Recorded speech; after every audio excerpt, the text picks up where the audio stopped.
Welcome to the Zwift Academy Roadshow. I'm Rebecca Charlton. Well, it is now week 6 and we're getting into the business end of the Academy. Soon we'll find out who those very special semi-finalists are, and also the rest of you amazing people will have graduated from this brilliant 8-week training programme. The sign-up process has now officially closed, but for those of you who have signed up, it is time now to knuckle down and get all of those workouts done in time, myself very much included. Right, let's take a look at what I've got coming up on the show for you this week. A mother and son riding duo are our guests of the week. Dan and Stephen show us workout 6, Leah gives us the answers to your questions, and Matt Stevens is back to give us all the insight into the closing stages of the Academy. This week I jumped in and completed workout 5, and I don't know about you, but it felt like it was all about consistency this week. Things are really ramping up now, and there was absolutely nowhere to hide, was there, during those 5-minute intervals. I'm seeing big improvements actually in my fitness, especially during the outdoor road rides that I chucked in this week, and I hope that you are all getting as much out of it as I feel I am, and I'm really excited to see where we're all at after 8 weeks. We love celebrating the Zwift Academy community here on this show, and this week I've got a very special 2 for the price of 1 treat for you.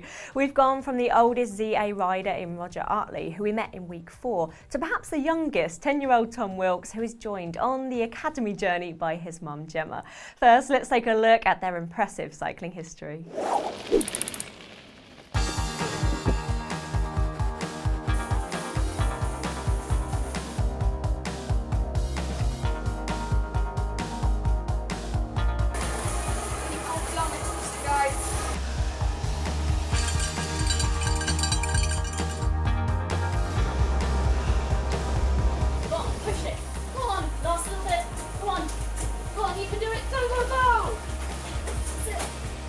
Go on then, Gemma. You can bring this. Go on, Gemma, well done.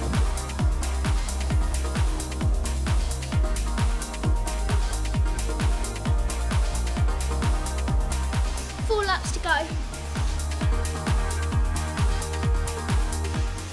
Now my legs are hurting.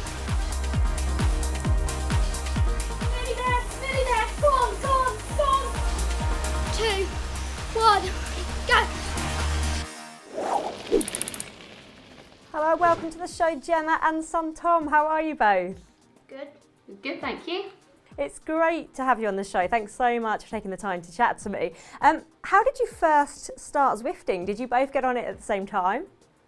So we just wanted some competition, didn't we, really? And the community feel as well. You know, it felt quite isolating during lockdown, just as a family. So we got on Zwift and the kids' accounts got set up, and then I got my accounts all sorted and everything. And yeah, we kind of started racing at the same time. Yeah, just like 4 or 5 times a week sometimes. And what made you sign up for the Academy?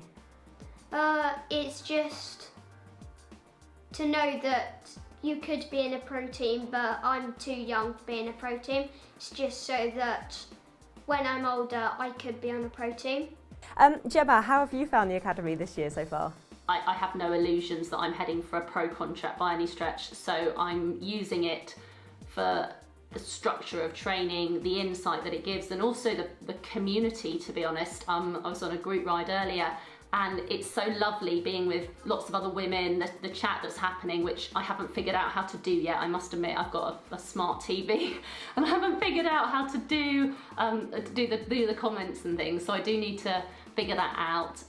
But I did give my first ride on to somebody. I figured out how to do that as I was riding. Now Tom, I hear that, I think I've got this right, you cycled 128 kilometres consecutively on Zwift earlier this year. Yes. I am struggling to think how I would do that sort of distance sat on the turbo. How did you manage it? Tell us about it. Well, I didn't do any Zwift or any riding for about 4 days before I did it. Then I got on early and I had my mum supporting me. She rode with me first because we had 2 turbos, but one was a smart trainer, the other wasn't. Then my sister came on and did about 20 minutes, and then my dad for the rest of it. At about 100 kilometres, I got a few messages from the Ineos cycling team. Chris Froome apparently didn't do his first 100k till he was like 17, 18 or 19, and he found it really hard when he did. Gemma, Tom, thank you so much for joining me this week. It's been an absolute pleasure. Good luck, and most importantly, enjoy the rest of the academy. Right, it's time to see how Dan and Stephen are getting on in that lab. Here they are, giving you all you need to know about workout 6. Welcome back to the Zwift Academy Road Lab. We're here to tell you the tips and tricks and the whys and whers of how to get through this year's academy. In order to graduate the academy this year, you need to complete all 8 workouts and any 4 Z8 events. If you're going for the contract, these events need to be the 2 races and 2 segment rides. Space them out to give maximal time for recovery. Even if you're not going for the contract, this is going to help you learn about structured training and build your fitness. So let's get into it. Welcome back to the ZA Road Lab. This week we're sprinting again. Let's see if you've improved since week 2. And we're on the Volcano circuit, the perfect place to test some sprints. Having a good sprint can be about having confidence and a good technique. It's not always about having raw power. Having a good sprint is like the icing on the cake. You could be a good climber or an excellent time trialist. If you don't have a good sprint, you'll find it very difficult to win a race.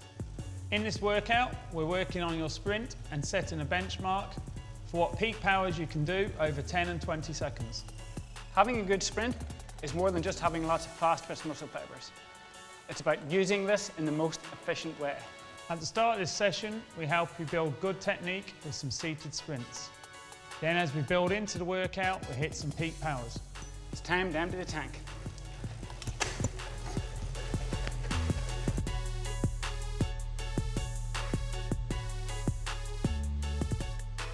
Some people naturally have good short-term power capabilities. Other people need to focus on it if they want to improve that explosive power. Stephen here has great explosive power because he's worked hard on it throughout the years. This week, we gradually build up your peak powers up to durations of 20 seconds. We then put a twist on it and ask you to sprint with some fatigue. Having good peak power is important, but can you do it when your muscles are tired? Here on the Volcano circuit, we show you what you're capable of. At the end of the session, we do some real-world sprint replications. I've been racing on Zwift for 3 years, and building into a maximal sprint is part of every Zwift race. So we're focusing on this at the end of the session. They never stop coming up with ways to punish us, those two, do they? They are still loving life in that lab. Dan's apparently invented a brand new way of riding a bike, and Stephen has started a career as a TikTok artist. Actually, I should probably let them go out and get some fresh air soon. It is time to answer those pressing questions from the ZA community, and you know the drill by now. It's the coffee stop with the brilliant Leah Thorvaldsen. Hello, Leah. Hello, how are you? I'm good, thank you. Now, I look forward to seeing your mug every week. What have you got for us? I'm back home. Last week was so disappointing because I was at an Airbnb with very boring mugs, but fear not. My mug this week is spectacular. This was actually a gift to me from one of my Socks for Watts teammates. Our team mascot is the unicorn, and so we have this Aero AF because we are. So yes, loving my mug today. What are people saying in the ZA community this week? So we're seeing a mix of things, really. We're seeing some posts from people who are already graduating and some who are just stepping in and doing their first workout now. So that's what happens around the halfway point. It's not been too late for people to start until just a few days ago. But we're seeing a lot of mixed newbies and people completing the program already. The other big chatter of the week, of course, was the Halloween rides. And while I am just so impressed and enjoyed seeing all of the women's costumes, we saw everything from a Girl Scout to Captain Morgan to a dinosaur, and of course I had to show up as Baby Shark. But I'm going to go ahead and call out the men's community because I even lobbed them a softball and said, hey guys, Do you want to be lunged into roadshow fame? Show me your costumes, and not a single one. And what about you, Becca? Did you get to join in on any of those Halloween rides? Of course I had to get involved with Halloween. Not one to turn down a challenge. But what I have learned from this experience is, despite having a really good fan, makeup, it did not go well with face paint, makeup and a turbo session on Zwift. Now, Leah, I don't want to breeze through this next part of the show. And you know what that terrible pun means. It's time for Dan of the week. Who made the cut this week? Who have you got for us? This week we have Rogerio Costa, and I actually should have asked the background on this, but I kind of like it left to my imagination. It appears that he doesn't just have a fan. He has a full-on, like, culinary style ventilation hood in his room. And we want more of the same, don't we? We want people to keep sending in their pictures. Absolutely. Keep posting your pain caves. Show us your creative setup, whether it's super posh or just like patched together with all the random things. We love seeing those. Use the hashtag Zwift Academy, make them easy for us to find, or just post them right up on the wall if you're in the Facebook groups. We look for them there as well. Listen, Leah, as ever, absolute pleasure. Thank you so much. And we'll see you at the same time next week. Sounds great. Have a great week. We've championed some of the most amazing community riders from the Academy on the show so far, but as we're getting down to the business end, it's time to focus on those riders who are trying to win that coveted professional cycling contract. I wanted to find out what it takes to be a winner of this competition, and what better person to chat to than Zwift legend and ZA finalist whisperer, Matt Stevens. Hello, Matt. Hey Rebecca, how you doing? Now, Matt, you really got to know last year's winners, Jess Pratt and Drew Christensen. Why were they so special? I think first and foremost, Rebecca, they were just nice people, really, really easy to get along with, the type of people that you'd happily go for a coffee with or go out on a bike ride with. They were fun to be around. We had a really, really good laugh, even through the difficult times. But both of them, both individuals were laser focused. And the thing that kind of stuck out with both Drew and with Jess was their ability to fit in as part of a unit. They were really, really modest, but also funny at the same time. And they had a real willingness to listen. And for both of them, that struck a chord with me, and obviously with the teams as well, because if you're gonna learn, you need to listen. Because that's the thing, isn't it, Matt? Actually, of course, you've got to be exceptionally good to get towards those finals in the first place. But it's not just about that data on paper, is it? It's the whole element of whether you can fit into a team at the end of the day and deliver that role. Yeah, I mean, data is one thing, and we know data and metrics are very, very important indeed, especially in relation to the earlier kind of phases of the Zwift Academy. That's the way we get to where we are. But ultimately, it's about people, and if you take a step back and look at it and assume that you are the manager of a racing team, you want good people in your team. You want physiologically talented athletes, but you want people that get along, and that people as well that are willing to sacrifice themselves for others. Do you think the coaches will already have an eye on those finalists? Would they know yet?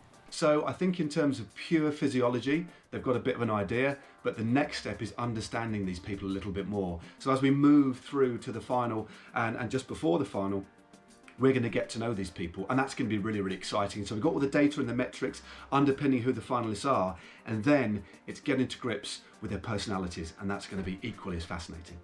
As ever, huge thank you for joining us on the show, Matt, and you'll be back every week now until the end to help give us some insight into those riders fighting for the pro contract. So we'll see you again next week. Thanks, Rebecca. Looking forward to it. That is all we have time for this week. Big thanks to Gemma, Tom, Leah, Dan, Stephen and Matt for joining us. Next week is the penultimate episode, and I've got a very special show planned for you, so make sure you catch it. And remember, Zwift Academy is for absolutely everyone, so make sure you all do your best on Workout 6 and get involved in that brilliant ZA community. Goodbye for now, see you next time, and ride on.